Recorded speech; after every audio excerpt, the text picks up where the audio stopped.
Hi, I'm Hazel, and this is my 2016 World of Warcraft BlizzCon overview. So basically talking about everything they announced for WoW at the most recent BlizzCon. So it was a surprising amount this year. Considering where we were in the patch cycle and the fact that Legion is still pretty recent, I didn't really expect them to announce that much news. But they did, and it's awesome, so let's get right into it. The first thing that they announced, piece of news they dropped in the opening ceremony, is they are doing another Make-A-Wish charity pet. So it is Mischief the Fell Kitten, and he's going to be going on sale December 1st. And if you buy him between December 1st and the end of 2016, all the proceeds from that will go towards Make-A-Wish. So really great cause, very cute kitty. He's like a buddy for your Bright Paw, except greener and more mischievous. So really excited about that. I'm going to be all over that, I always am.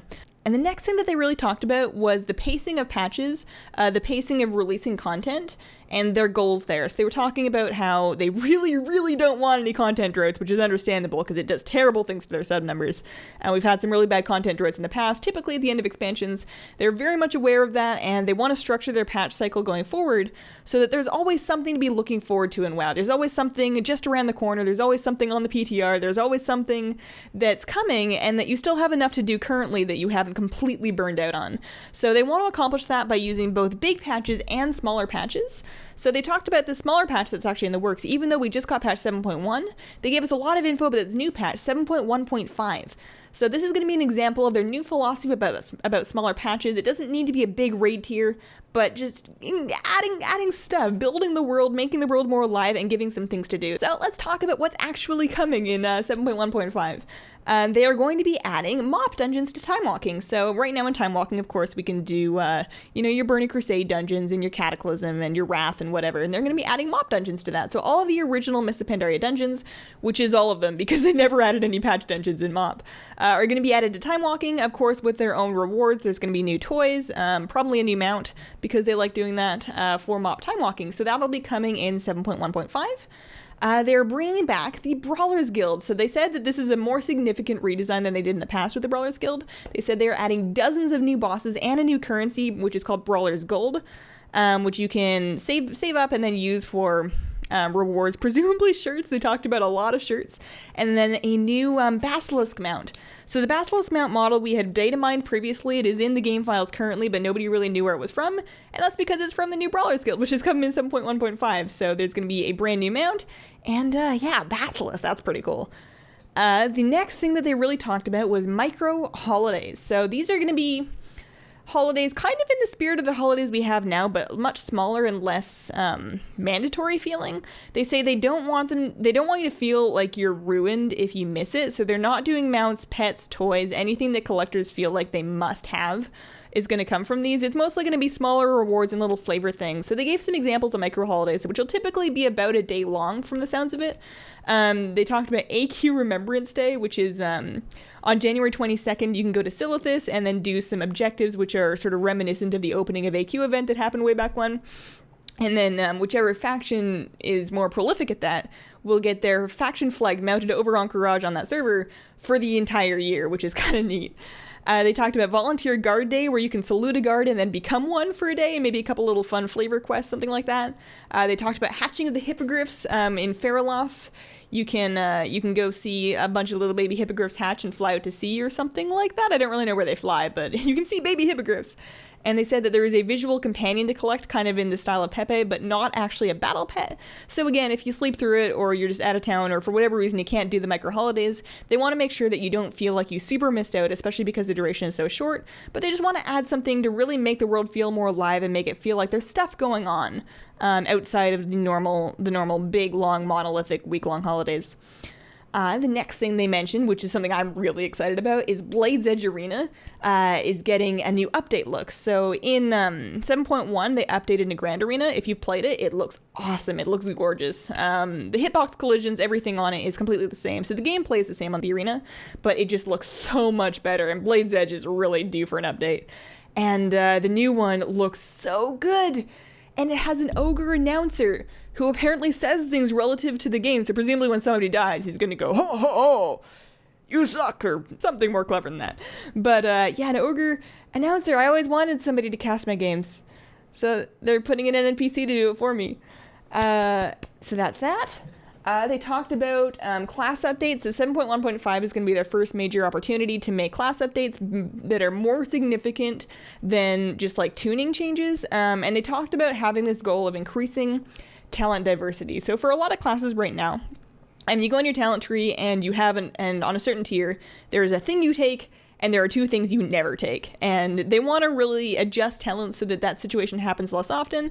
And then they said if there's a talent that is just completely mandatory all the time and it's a big part of how the class plays, they're thinking about making it baseline and then just replacing that talent with something else on the tree so that there are actual meaningful choices.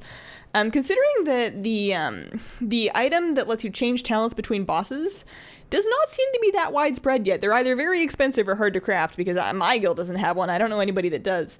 So I don't know how excited I'm going to be personally about having to change talent. Like, I appreciate changing talents between bosses and catering my playstyle to different situations, but when it is so in-game expensive to do so, I don't know. But anyways, they're looking to increase talent diversity and make the choices more meaningful and give you more actual choices as opposed to default options. So they're going to be adjusting talents for that.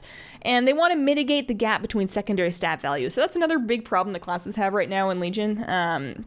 Your secondary stats, for some classes, it's been designed to make in such a way that makes them so important that other secondary stats are just hot garbage. Like, for example, as a Shadow Priest right now, if I'm under my haste cap, haste is delicious. Haste is so good. And haste is so good that it's actually much, much better than intellect. So I can look at an 840 piece of gear that is strong stat haste with a gem slot for more haste, and I can keep that over like an 865 piece of gear. If I get like an 865, even an 870 drop that has like Versa Mastery on it, I'm probably not going to take the 25 item levels because I need my haste, and that's a problem that they really want to mitigate, not just for Shadow Priest, but for all classes that really have that issue. They want to make it so for the most part, if you see an item level upgrade, you're going to want to take it, and that pieces of gear aren't just complete trash if they don't have the stats that you want. So they want to mitigate the gap between secondary stats while still making it exciting for you to get a piece of gear that has a good stat in you for it. So that's basically the gist of 7.1.5. It's going to be on the PTR very, very soon. They said right after BlizzCon, so it should be up any day now. And hopefully they ship that before too long, because it looks like it's just little things. Something they talked about when they were talking about patch pacing and these smaller patches is that because it's a mini patch and they haven't super committed to what's in it, they can make it more modular. If there's a feature that they want to ship in 7.1.5 but it's not ready yet, around when they want to release that, they can just drop the patch without that feature and hold it back for 7.2 instead of holding the entire patch back while they wait for that extra feature to be finished. So I really like that approach. As long as it keeps there being something to do, I'm happy. And I still have so much to do in game. I'm not really starved for content just yet. So they also talked about, they gave us a surprising information about 7.2, which is going to be after 7.1.5. It's going to be a big patch TM, and they talked about they're adding another raid. So this is Tomb of Sargeras. This is obviously going to be after the Nighthold. This is going to be the following tier. So technically the second tier of Legion 7.2. They talked about it being a 9-boss raid with Kil'jaeden as the final boss. They showed us all sorts of maps related to it. They showed us some dungeon boss models. All in all, it sounds like the Tomb of Sargeras is going to be a really cool raid. It's so early. It feels so early to be even thinking about it, just because we're not even in a Trial of Valor yet, and then there's the Nighthold after that. And the fact that they're already actively working on the following raid makes me feel very good about this patch pacing philosophy that they've talked about.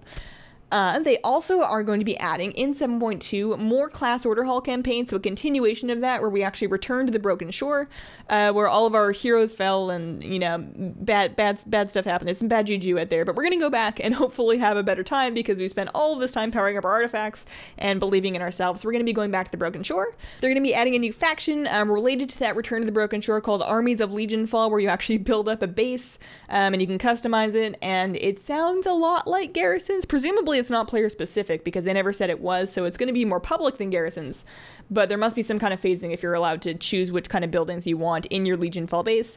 We're going to see how much game PTSD that triggers in people that suffered through the end of Warlords with Garrison similar tech. But it's nice to see that all of the work they put into their Garrison tech is at least going somewhere. So you're going to be building somewhat of a base in 7.2 with Armies of Legionfall and the Legion Assault. They're going to be adding new world quests. There's going to be more to do in your day-to-day, so you're hopefully not just doing the same nuts thing in Val'sharah forever and ever and ever. They talked about adding invasions. So this, they said, is going to be quite similar to what they did in the Legion launch event, where they had Legion invasions all over Azeroth, basically all over Kalimdor and the Eastern Kingdoms. They would take over a zone, and there would be big Legion dropships and big green clouds and demons everywhere. And it was basically a scenario. You would enter the zone, and you would kill demons, and you would go here and there and kill this boss and that boss, and eventually a boss would spawn. And then you would kill that, and you would get some stuff. So they said that the Legion, the Legion invasion thing is going to be kind of similar to that, except it's happening in the Broken Isles. And the world quests that are it's going to have world quests associated with it, and those will count towards your emissary quest. So it's going to be like there's just Legion, and they're invading Vel'Shirah. You go there, or the nuts are all gone, the squirrels are all gone, there's no more squirrels. And but there's demons, and you have to fight the demons back. So if you still have your Vel'Shirah emissary, it's okay. You can do this demon stuff for that. And there's presumably going to be specific rewards tied to these invasions. And they also said that the final step of each invasion is a 3-player scenario, kind of similar to what we had in MoP with those 3-player scenarios, where we actually go up to the ship and try and bring it down. So that all sounds kind of cool. It's hard to tell how engaging it's going to be without seeing it, but at the very least it adds some variety to the kind of content that we do day to day in our world quests, and hopefully they tie some neat rewards to it. So that's kind of neat. Big exciting piece of news is that they have confirmed flying for patch 7.2. So if you have not done your Legion Pathfinder yet, Wowhead has a nifty tool that will actually show you what you have left to do. You should go ahead and finish that one, because it gives you it gives you extra mount speed just while on ground mounts in Legion right now, which I somehow didn't know. But anyways, I finished my Pathfinder really recently, so you gotta go do your Pathfinder, because in 7.2, whenever that finally gets to us, you are going to be able to fly. They'll probably be adding the rest of the Pathfinder achievement, but they said it's not going to be as strenuous as the stuff we already have. So if you've done Pathfinder up to like Pathfinder Part 1, that is going to be most of it. So yeah, we're going to be able to fly around the Broken Isles. I feel like that's going to make World Quest feel so much better. People have been bugging me to get like this emerald thingy doodle toy, and like there's just toys that you can use to kind of fly around, but it's so slow, and I just want to get my world quest done and get back to doing whatever else it was that I actually wanted to do. So being able to actually fly is going to be awesome. And they announced custom class mounts, an epic flying class mount for each class, and then a couple of specs are going to have spec-specific versions of them if their spec didn't really fit in with the class fantasy of the original one. So they unveiled models for all of these. They're all super, super cool. Some of them are cooler than others. I feel like Paladins got kind of ripped off. They just have a horse, and they've had a lot of Paladin horses before, so they just have another Paladin horse. But the Priest and the Druid ones are what I'm really interested in, because those are the classes I play. And oh my gosh, they're gorgeous. They're both owl-based, and apparently the Shadow Priest one is going to be like a shadow owl. Oh my goodness, I need them. So I'm so excited about those. They are gorgeous looking, and they all fly. So you're going to be able to get those in 7.2 and then fly them around the Broken Isles and then just feel like it's a whole new world. They also talked about adding a patch dungeon. So they're going to be adding a new 4-boss patch dungeon in 7.2 called the Cathedral of the Eternal Night. It's kind of like the upstairs of the Tomb of Sargeras raid is basically what it is. It will be available in Heroic, Mythic, and Mythic Plus, so it's not a Karazhan kind of situation. You're going to be able to just do it on whatever difficulty you like, and yeah, 4-boss patch dungeon. The fact that it's really tied so closely to the raid makes me think a lot of the ICC dungeons, because those were very, very much in the same area. It's just the one of them, but yeah, I miss patch dungeons. Patch dungeons were cool. 4.2 is my jam, so hopefully these are really good. They talked about PvP. They talked about adding PvP brawls. So if you have played Overwatch or Hearthstone, I don't know if they do this in their other games, but they definitely do it in Overwatch and Hearthstone. They have this brawl feature where there is a rotating weekly sort of event thing that you can queue up for separately that has just wacky rules that are definitely not balanced, but they're really crazy and fun usually. And every week there's usually something different to try out. So they want to bring that kind of philosophy to WoW PvP, where there's like a weekly battleground brawl thing that you can queue up for. So some examples of this were the 40v40 South Shore versus Terran Mill. They want to bring that back as one of those rotating brawls. They were talking about an instant cap Warsong Gulch where you can return your flag even if the enemy team has yours, so it's more sprinty. They talked about 15v15 in an arena map, so it's just like a tiny little map with 30 people running around, which is going to be hilarious. They talked about something called gravity laps, where I guess you can fly? I don't know. That wasn't really clear. They talked about one on Eye of the Storm where you can actually, everybody gets a ram mount. So it's Eye of the Horn, and the ram mount can knock people back. So everybody's just going to be flying into the place that you can fall off of. They talked about Winter Arathi Basin, which will have low visibility and frozen water. So just all sorts of really fun, different ideas for PvP just to make Battlegrounds kind of fun again, because we have been playing those same games for so long, and they're still fun because the nature of PvP is it's always dynamic. You're always fighting new people, you're always working on your skills and getting better, but it's going to be really cool to have those different rules. I love Brawls in Hearthstone. I play them in Overwatch as well, and I'm really excited to see what they bring to that for WoW. So something else that you're bringing in 7.2 is artifact update, so you're going to be able to further progress your artifact weapon once 7.2 rolls around. They're adding a new golden dragon trait to each weapon, so there's going to be a cool new ability, and I'm really excited about that. I don't know if they've done that before, adding a new ability mid-expansion to each class, so I think that's going to be really cool. Hopefully they're interesting and not just like passive stuff. You're going to be able to spend a 4th point in every single existing minor traits, so that's going to open up a whole bunch of new progression you can do on your weapon. And of course there's going to be new artifact knowledge levels as well to help you get enough artifact power to actually do all that, because holy butts is that going to be expensive in artifact power. As you get past like your 29th 30th trait, you see the artifact power ramping up to be so much. So doing a 4th point in every single trait is going to be real expensive, but there's new knowledge levels, so it'll be fine. They talked about alt friendliness, so they're talking about in 7.2 adding artifact knowledge catch-up, which I am very grateful for. It means that I will probably not be touching any alts besides what I have until 7.2, because that catch-up, I think, depending on how good it is going to be crucial for actually playing them. Catching up an artifact weapon is just ridiculous. Catching up a lot of things in Legion is just ridiculous. This may be the least alt-friendly expansion we've had in a long time. But they are aware of that, and they are working on that, so they're talking about artifact knowledge catch-up. Another thing that they're adding to artifacts is relics that actually modify multiple traits. So I don't know how I feel about this, but basically the way it works is that you get a relic, and it's a super cool, fancy, special new one, and it adds a buff to 2 different traits. So then now you have a situation where maybe it buffs your best trait, and it also buffs a trait that's kind of iffy, and you don't know if you should take that one over a similar item level one that just buffs like a 80% best trait. So there's going to be some weird math to do with those, but they will add more artifact customization, and there is always Simcraft to find out what is actually going to be the best damage, so that's something. They talked about a continuation of the artifact quest line, so actual single-player questing content, similar to what we did when we actually unlocked our artifact. They're going to be adding to that story with each artifact, so that's quite a bit of content right there. And then they're also adding one new artifact appearance for each weapon.